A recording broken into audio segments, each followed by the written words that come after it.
दोस्तों, आज मैं आपको एक सच्ची कहानी सुनाने जा रहा हूं। ये बस एक डर का पहला एहसास है। मेरा नाम श्याम है और मैं लखनऊ में रहता हूं। आज मैं अपनी आप बीती आपके साथ शेयर करने जा रहा हूं। मुझे नहीं पता कि कहानी सुनने वालों में ऐसे कितने लोग हैं जो भूत प्रेत में विश्वास करते हैं और कितने नहीं करते। मुझे याद है कि 1999 में मैं सर्दियों की छुट्टियों में अपने मामा के घर जाने वाला था। उन दिनों मेरे मामा खसवारा नाम के एक गांव में रहा करता था। मेरे मामा का जो मकान था वह एक मंजिला था। ऊपर वाली मंजिल पर जाने के लिए बाहर से ही सीढ़ियां थीं। मैं पहली बार मामा के घर नहीं जा रहा था। बचपन से मैं वहां आ जा रहा, इसलिए मैं वहां के सारे रास्ते और वहां के लोगों को अच्छे से जानता था। वहां मेरे दोस्त भी थे जो वहीं आसपास के घरों में ही रहते थे। पर इस बार कुछ अलग था, और वो यह कि मैं अकेले ही वहां जा रहा था। मुझे पहले बीच में कुछ काम भी था, इसलिए पहले मुझे वो काम करना था और फिर मामा के घर जाना था। मैं घर से तो समय पर निकल गया था, पर काम होने की वजह से मामा के घर जाने के लिए काफी लेट हो गया था। और उन दिनों मेरे पास कोई फोन भी नहीं था। बस मैंने घर से निकलने से पहले ही उनको बता दिया था कि मुझे पहले और भी काम है, तो शायद मैं थोड़ा लेट हो जाऊं। और साथ ही मैंने उनको यह भी बोल दिया था कि आप मेरी चिंता मत करना, मैं अकेले घर आ जाऊंगा। काम खत्म हो जाने के बाद मैं मामा के घर जाने के लिए निकल पड़ा था। उस वक्त रात के 10 बज चुके थे। मैं मेन रोड तक तो आ गया था। बस अब मुझे अंदर गलियों में जाना था। उनकी वो गलियां बहुत ही संकरी थीं। मैं मेन रोड से गली के अंदर चला गया और ठीक एक दुकान के सामने जाके रुक गया। उस दुकान के बाहर ही एक बल्ब जल रहा था। बल्ब की रोशनी गलियों में थोड़ी दूर तक फैल रही थी। मेरे मामा का मकान वहां से बाएं हाथ की गली में आगे था और दाएं हाथ की गली में ज्यादा मकान नहीं थे, पर वहां सबसे आखिर में उस जगह का सार्वजनिक शौचालय था और ठीक उसके सामने एक नलका था जहां वहां के आसपास के लोग पानी भरा करते थे। मुझे बहुत तेज बाथरूम भी आ रहा था, इसलिए मैंने सोचा घर जाने से पहले बाथरूम होकर जाता हूं। पर जैसे ही मैं दाएं हाथ की गली के अंदर घुसकर कुछ कदम आगे गया, आगे जाने पर मुझे पीछे से किसी के कदमों की आवाज आई।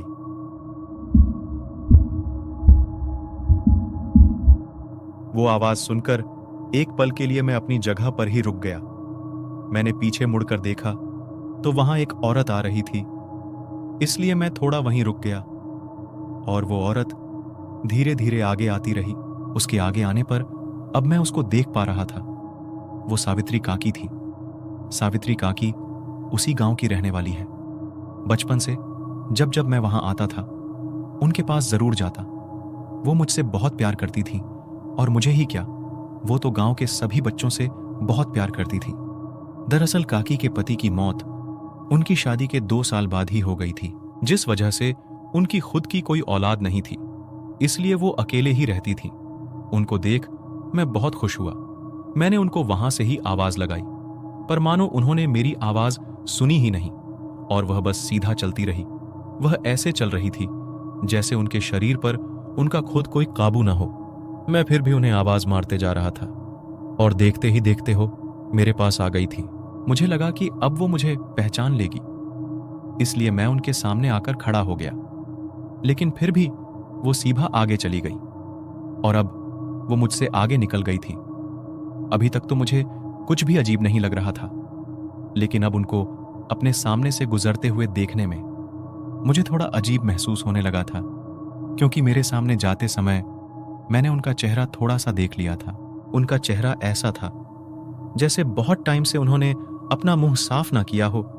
उनकी आंखें भी मुझे थोड़ी अजीब लग रही थीं। मैं पीछे से ही उनको आगे जाता हुआ देख रहा था। पर आप जिस इंसान को जानते हैं उस इंसान से डरते नहीं हैं। मुझे लगा कि मैं 4 साल बाद आ रहा हूं, तो शायद उन्होंने मुझे पहचाना ना हो, इसलिए मैं भागते हुए उनके पास जाने लगा और मैंने पीछे से उनके कंधे पर अपना हाथ रखकर उनको रोका।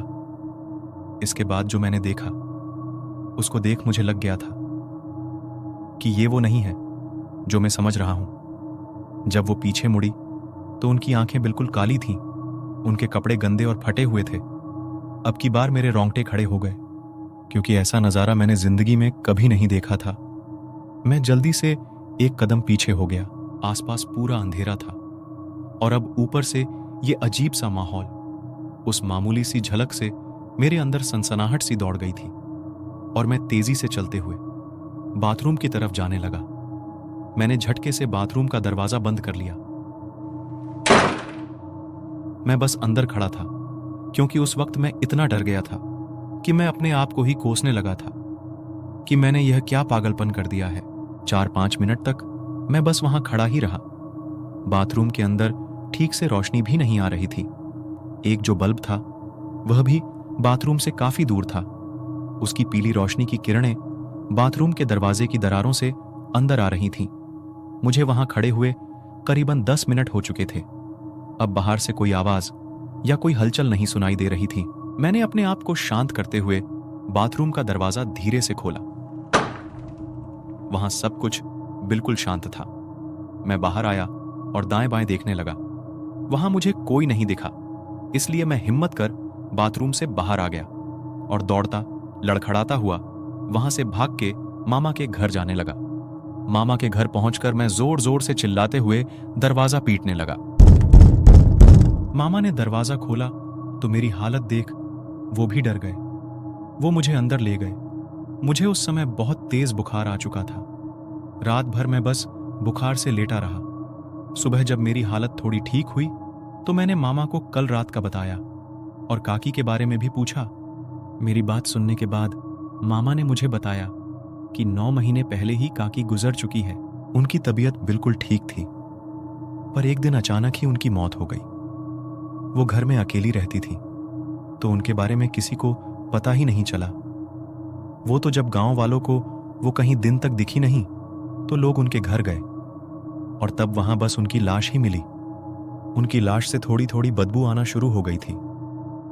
गांव वालों ने मिलकर उनका अंतिम अनुष्ठान कर तो दिया था, पर उसके बाद भी लोगों को वो कभी कभी दिखती है, पर वो किसी का नुकसान नहीं करती। ये सुन मुझे काकी के लिए बहुत बुरा लगा। पता नहीं वो 1 या 2 दिन कब से वहां गुमशुदा लाश की तरह पड़ी थी। उस दिन पहली बार मुझे आत्माओं का एहसास हुआ था। क्या कभी आपको भी ऐसा कुछ एहसास हुआ है? तो दोस्तों, ये थी आज की कहानी। अगर आपको पसंद आई तो वीडियो को लाइक जरूर करें और आप कहां से ये कहानी सुन रहे हैं हमको कमेंट करके बताएं और चैनल को याद से सब्सक्राइब कर दें। हेलो दोस्तों, अगर आप हमारे चैनल से नए जुड़े हैं तो हमारे चैनल भूतोपीडिया को जरूर सब्सक्राइब करें